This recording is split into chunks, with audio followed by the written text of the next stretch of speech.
आज हम स्टडी करेंगे role of hormones in controlling birth के बारे में, यानी कि जब किसी बच्चे की बर्थ होती है, पैदाइश होती है, तो उसमें हॉर्मोन्स का क्या रोल है। जैसे कि यहाँ पर हम अपने सामने एक डायग्राम ले आए हैं और इस डायग्राम में हम देख रहे हैं फीटस, यानी कि इसे हम कह सकते हैं कि हम देख रहे हैं ग्रोइंग बेबी को, जो कि मदर की बॉडी के अंदर मौजूद है। तो इसमें अगर हम हॉर्मोन्स की बात करें तो हम देखते हैं, सबसे पहले हम देखेंगे एस्ट्रोजन और प्रोजेस्टेरॉन के बारे में, जिसमें हम ख़ास तौर से देखते हैं increased ratio of estrogen to progesterone, यानी कि जो ये दोनों क्या है, हार्मोन है,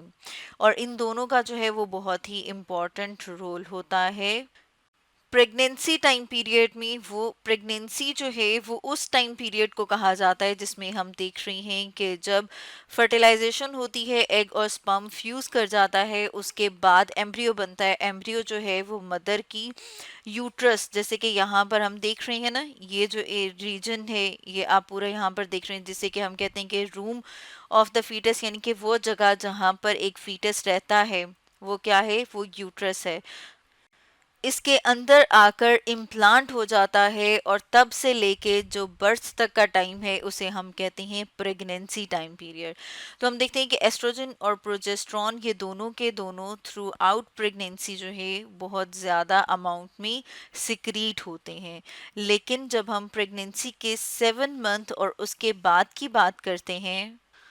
तो उसमें हम देखते हैं कि एस्ट्रोजन की जो प्रोडक्शन है या उसकी जो सिक्रीशन है वो बढ़ जाती है, वो ज़्यादा हो जाती है अगर हम उसको कंपेयर करें प्रोजेस्टेरॉन के साथ। अब ये क्यों बढ़ जाती है, इसकी क्या वजह है, इसको हम देखते हैं, क्योंकि ये जो है ये फिर आगे स्टिमुलेट करती है यूट्रस के खास किस्म के सेल्स को, जिन्हें के मायोमीट्रियल सेल्स कहा जाता है। जैसे कि यहाँ पर हमने लिखा है मायोमीट्रियल सेल्स, और यहाँ पर हम देख रहे हैं कि ये जो है, जिसे हमने डार्क कलर से भी किया हुआ है कि ये क्या है, यूट्रस। तो यूट्रस के खास सेल्स जिन्हें के मायोमीट्रियल सेल्स कहा जाता है,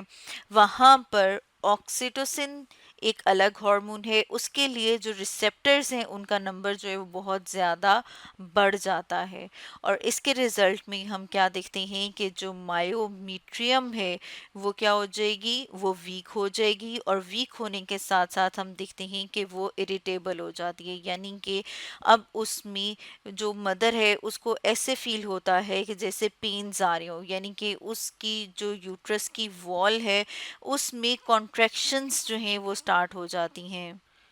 और ये जो कॉन्ट्रैक्शंस हैं ये इरेगुलर होती हैं, और इन कॉन्ट्रैक्शंस को एक ख़ास नाम दिया गया है, और वो नाम क्या है, वो नाम है ब्रेक्सन हिक कॉन्ट्रैक्शंस। और ये जो कॉन्ट्रैक्शंस हैं, क्योंकि ये उस टाइम पे फील ऐसे होता है जैसे कि लेबर पेन है, लेकिन ये लेबर पेन नहीं होती, तो इन्हें फॉल्स लेबर पेन्स भी कहा जाता है।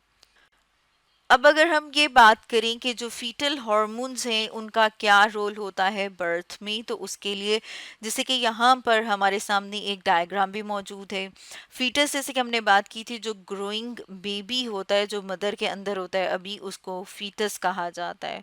तो जो फीटस है, जैसे कि यहाँ पर नंबरिंग भी की हुई है कि सबसे पहले हम देखते हैं कि वो क्या करता है। फीटस जो है वो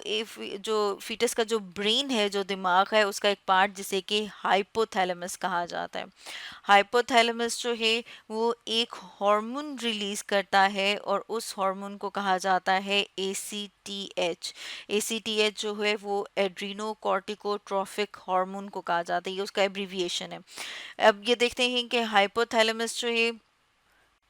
वो स्टिमुलेट कराता है ACTH की सिक्रीशन को, जो फीटस का पिट्यूटरी ग्लैंड है वहाँ से। फिर उसके बाद हम देखते हैं कि जो ACTH है ये क्या करता है, ये जो फीटस का एड्रिनल ग्लैंड है, यहाँ पर आप देख रहे हैं किडनी मौजूद है, किडनी के ऊपर जो है वो इस तरह से कैप की तरह का एक स्ट्रक्चर मौजूद होता है, और ये जो खास हमें इस तरह का स्ट्रक्चर नज़र आता है इसे एड्रिनल ग्लैंड कहा जाता है। अब एड्रिनल ग्लैंड जो है वो क्या करता है, वो ACTH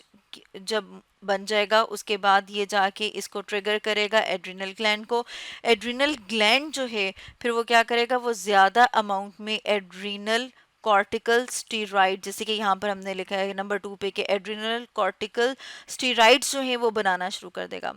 अब ये जो है ये ट्रैवल करेंगी यहाँ पर एम्बिलिकल कॉर्ड से, ठीक है। जैसे कि अगर आप यहाँ पर भी देखें तो यहाँ पर ये क्या है, प्लेसेंटा, और प्लेसेंटा के साथ ये जो कॉर्ड सी जो फीटस के साथ अटैच है इसे कहा जाता है एम्बिलिकल कॉर्ड। तो यहाँ हम हम देख रहे हैं कि जो एड्रिनल कॉर्टिकल स्टीरॉइड है ये एम्बिलिकल कॉर्ड से होता हुआ कहाँ पर आएगा, प्लेसेंटा में। अब प्लेसेंटा में ये क्या कॉज करता है, ये प्रोजेस्टेरॉन के सिंथेसिस को ऑफ कर देगा, उसका लेवल बहुत ज़्यादा डाउन कर देगा, प्रोजेस्टेरॉन का भी और इसके साथ साथ एस्ट्रोजन का भी। और साथ में हम कहते हैं कि क्या कर रहा है ये, सॉरी, एस्ट्रोजन और प्रोस्टाग्लैंडिन की जो सिंथेसिस है उसको इंक्रीज कर देगा। यानी हमने देखा कि एक की जो सिंथेसिस है वो शट ऑफ कर रहा है, ख़त्म कर रहा है, और वो प्रोजेस्टेरॉन है, और ये एस्ट्रोजन और प्रोस्टाग्लैंडिन्स की जो सिंथेसिस है उसको इंक्रीज कर देता है।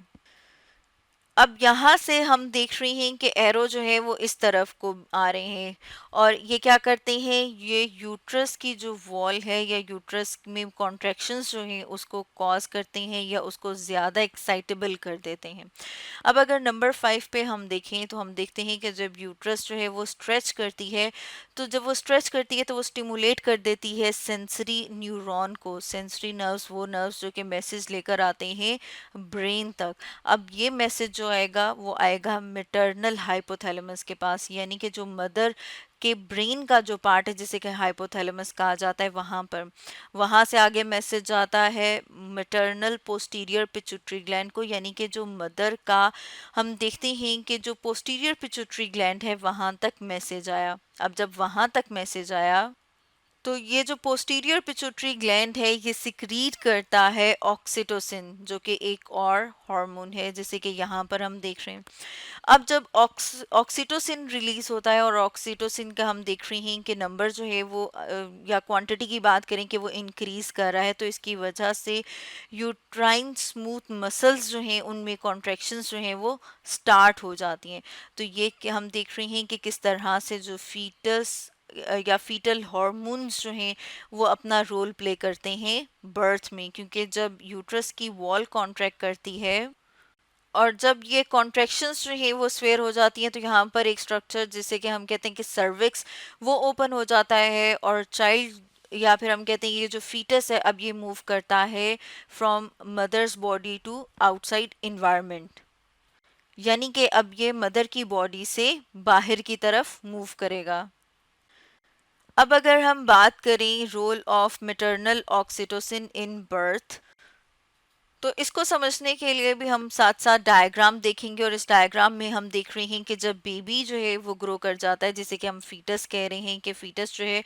वो जब वो ग्रो कर जाता है तो वो सारी की सारी स्पेस ले लेता है यूट्रस में, और जब वो स्पेस ले लेता है तो वो क्या कर रहा है, स्ट्रेच करता है रिसेप्टर्स को, यानी कि अब ये जब स्ट्रेच कर रहा है तो जो यूट्रस में रिसेप्टर्स हैं वो एक्टिवेट हो जाते हैं। एक्टिवेट होने के बाद जैसे हमने ऊपर देखा था कि इसके अलावा और फैक्टर्स भी हैं, फीटल हार्मोन्स भी हैं जो मदर के ब्रेन तक सिग्नल भेजते हैं, और फिर वहाँ से हमने देखा था कि मैसेज आता है मदर के पिट्यूटरी ग्लैंड को, और वहाँ से ऑक्सीटोसिन रिलीज होता है। और ऑक्सीटोसिन जो है वो क्या कर रहा होता है, ऑक्सीटोसिन जो है वो यूट्रस वॉल की कॉन्ट्रैक्शन करा रहा है। जैसे यहाँ पर हम देख रहे हैं कि oxytocin causes uterine muscles to contract, और ये जो कॉन्ट्रैक्शंस हैं ये स्ट्रांग होती जाती हैं, और ये इतनी स्ट्रांग होती हैं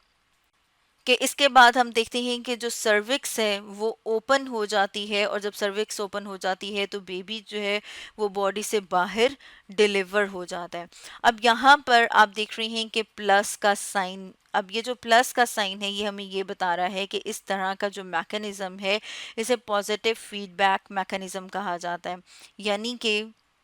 जब यूट्रस की वॉल के ऊपर प्रेशर बढ़ रहा है, जैसे यहाँ पर हम देख रहे हैं कि उसके जो रिसेप्टर्स हैं जब वो स्ट्रेच होते हैं,